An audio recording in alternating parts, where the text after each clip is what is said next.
Hey guys, so as you can see here, I started development on the Rivendell elf.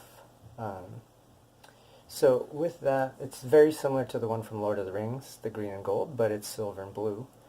I do have the strips along the mannequin here.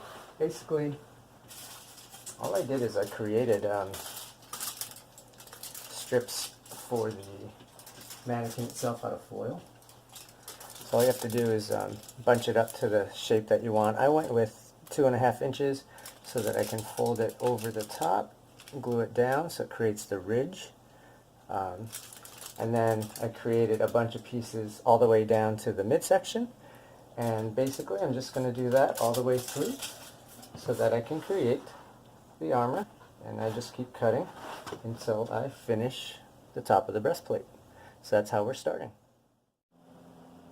So here it is pinned up.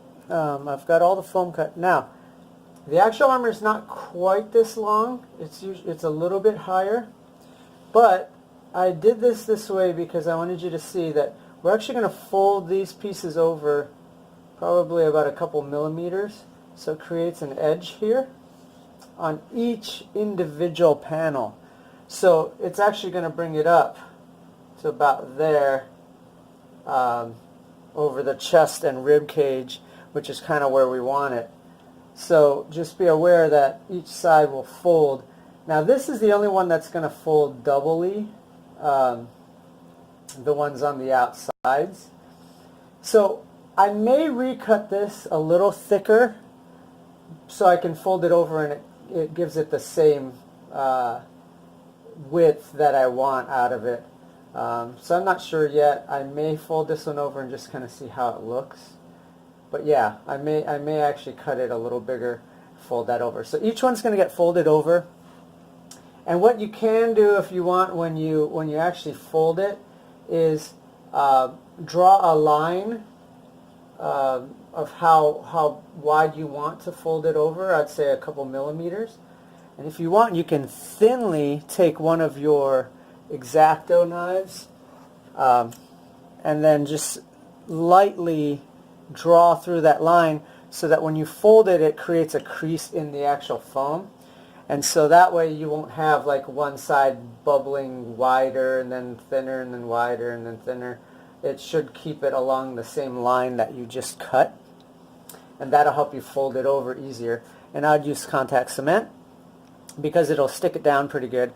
And then I'm probably going to coat it once or so with like a Mod Podge just so that I can keep that kind of rounded and it doesn't look like it's a separate piece folded over. It'll look like it's metal folded or leather folded and stitched or folded the opposite way, however you want to do it. But yeah, so that's kind of the progress so far. And then if you want to look at the back, for the most part, I have it pretty straight. I'm going to probably straighten it a little better, but that's kind of where we're going to get it. So there you go. All right, so now I am working on gluing the pieces of the armor bands together. And if you can see, I kind of basically I drew a line as I laid it on with tape. I put them together, right? And I just drew lines with the pen where I wanted it glued, where it overlaps. And so I kind of did the same thing, and it doesn't have to be perfect. If you look, I have lines everywhere. I have this line here, that's where I'm coloring the glue, and I put GL or G by it so that I know that's the side I want to glue. And then I want to make sure that this lines up with where my shoulders are, so I have the numbers facing in the direction of my shoulders. I'm not sure if you can see that, but so the numbers, number 1 overlaps, number 2 goes under, number 3 goes under that one, number 4 goes, and it goes back and forth to each side. So now I'm going to be putting this on, so I'm going to start from the back piece first, and what I do with the back, I don't know if you can see this, I want to hold this up so it doesn't glue to any other pieces, but I want it to overlap right as it goes, basically, I can't really see it with the tape, so let me take this tape off here. So the tape is there to just kind of hold it together as I put it together with the glue. And I definitely want to follow the angle that I want here. Okay, so I'm just kind of following the angle. And you can always trim up the edges later. I'm not too worried about the edges so much as I'm just wanting this to be about right.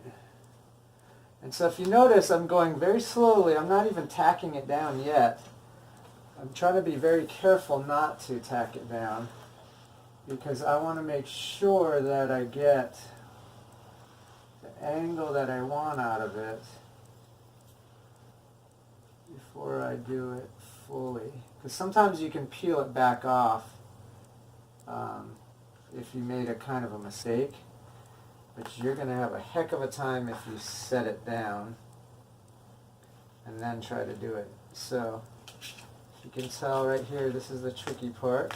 See, one part touched and I wasn't ready for it yet. I'm not ready for it, so here we go. I'm going to try to align it there.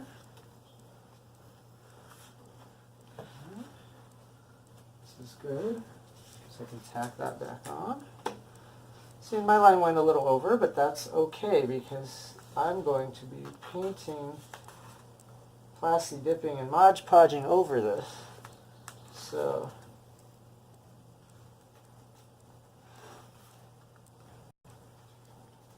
there it is.